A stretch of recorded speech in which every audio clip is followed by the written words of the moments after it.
حامیم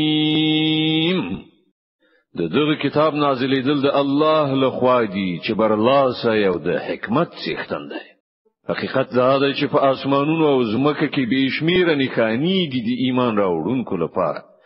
او ستاسو په خپل پیدایښت کې او په هغو حیواناتو کې چې الله هغه په زمکه کې خوروي ستري نښانې دي د هغو کسانو لپاره چې باور کوونکي دي او د شپې او ورځې په توپیر او بل رنګي کې او په هغه روزي کې چې الله هغه له اسمانه نازلوي بیا د هغه په وسیله مرز مکه راځوندي کوي او د بادونو په ګرځېدو کې ډېرې نښانې دي د هغو خلکو لپاره چې له پوهې څخه کار اخلي. دا د الله نښانې دي چې مونږ ته په حق سمې بیانوو. خانو الله او د هغه آیاتونو ورسته به بل څه خبره وی چې دوی به پر ایمان راوړي. تباهی ده د هر هغه دروغجن بد عمل انسان لپاره چې د هغه په وړاندې د الله آیاتونه لوستل کیږي او هغه اوري بیا په پوره تکبر سره پر خپل کفر باندې داسې ټینګار کوي چې ګواکې هغه هیڅ نه دی اوریدلی. دغه سه انسان ته د دردناک عذاب زیری واوروه. کله چې هغه زموږ آیاتونو څخه په کومه خبره باندې پوهیږي نو په هغه پورې ټوکې او مسخري کوي. دغه راز ټول خلکو لپاره د ذلت عذاب دی. د هغو په مخ کې دوزخ دی. هر څه چې هغه په دنیا کې ګټلې دي د هغو نه به هیڅ شی هغه ته په درد نه خوري. نه به د هغو هغه سرپرستان د هغو لپاره څه وکړي شي چې هغه له الله نه پرته هغه خپل سرپرستان نیولې دي. د هغو لپاره لوی عذاب دی. دغه قرآن له سره تر پایه هدایت دی او د هغو خلکو لپاره د مصیبت دردناک عذاب دی چې هغه د خپل پروردگار د آیاتونو له منلو نه انکار وکړ. همدا د الله ذات دی چې ستاسو لپاره سمندر رام کړ ترڅو چې د هغه په امر په هغه کې بیړۍ وچلیږي او تاسو د هغه د فضل لټون وکړئ او شکر کوونکي اوسئ. هغه د ځمکې او اسمانونو ټول شیان ستاسو لپاره مسخر کړل هر څه له خپل لوري نه. په دې کې ستري نښانې دي د هغو خلکو لپاره چې غور او فکر کوونکي دي. ای پیغمبره ایمان راوړونکو ته وایي چې کوم کسان چې د الله له خوا د بدو ورځو دراتلو څخه ویره نه لري د هغوی پر حرکتونو باندې له تیریدنې څخه کار واخلي ترڅو چې الله په خپل یوې ډلې ته د هغې د کړو بدله ورکړي. څوک چې عمل وکړي د خپل ځان لپاره وي وکړي او څوک چې بدی وکړي هغه به په خپل د هغې نتیجه وګالي. بیا ورتلل خو د ټولو د خپل پروردګار خواته دي. لدین مخکې بنی اسرائیل ته مونږ کتاب او حکم او نبوت ورکړیو. هغه ته مونږ د ژوند غوړه وسایل ورکړل. د ټول نړۍ پر خلکو مو هغه ته فضیلت ورکړ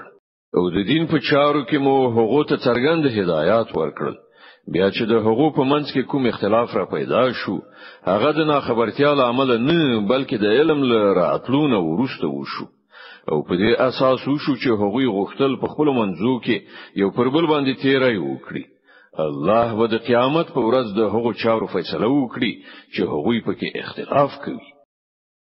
لدې ورسته اوس ای پیغمبره موږ د دین په باب په یو روښانه لار یعنی شریعت باندې ته برابر کړې.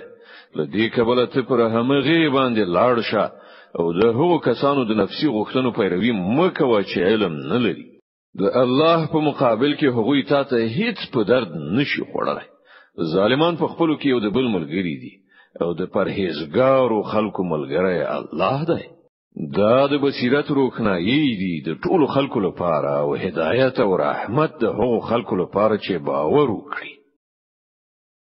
آیا هغو کسانو چې د بدی مرتکب شوی دي د ګومان کړای چې مونږ به دوی له هغو خلکو سره برابر کړو چې ایمان راوړی او نیک اعمال کړی دي چې د هغو ژوند او مرګ یو شانت شي؟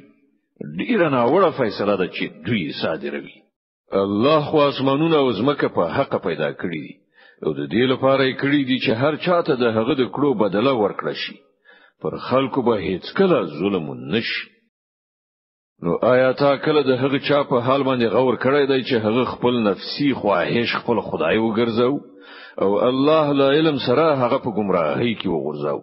او د هغه په زړه او غوګونو باندې مهر ووهل او د هغه پر سترګو یې پردي وغوړولې له الله نه ورسته اوس بل څوک دی چې هغه ته هدایت وکړي آیا تاسو څه پن نه اخلي دوی وایي چې ژوند فقط همدغه زمونږ دنیوي ژوند دی همدلته زمونږ مړ کېدل او ژوند کېدل دي او د ورځو له څرخ نه پرته بل کوم شی نشته چې مونږ هلاکوي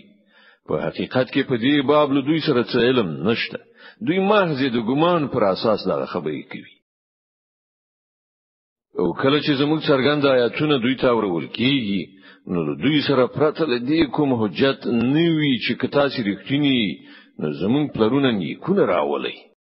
ای پیغمبره دوی ته وایه الله تاسو ته ژوند دربخي بیا همغه درته مرګ درکوي بیا همغه به تاسو د قیامت په هغه ورځ راغون کړي چې د هغې پراته کې هیڅ شک نشته خو زیاتره خلک نه پوهیږي د زمکه او اسمانونو بادشاہي د الله ده او په کومه ورځ چې د قیامت ساعت راغلی وي په هغه ورځ به باطل پرستان په خساره کې وغورځي په هغه وخت کې به ته هر ډله پر زنګنو باندې پراته وګوري هر ډله ته به بلنه ورکړی شي چې راشي او خپل اعمال نامه وګوري هغه ته به ویل شي نن به تاسو ته د هغو عملونو بدله درکړی شي چې تاسو کول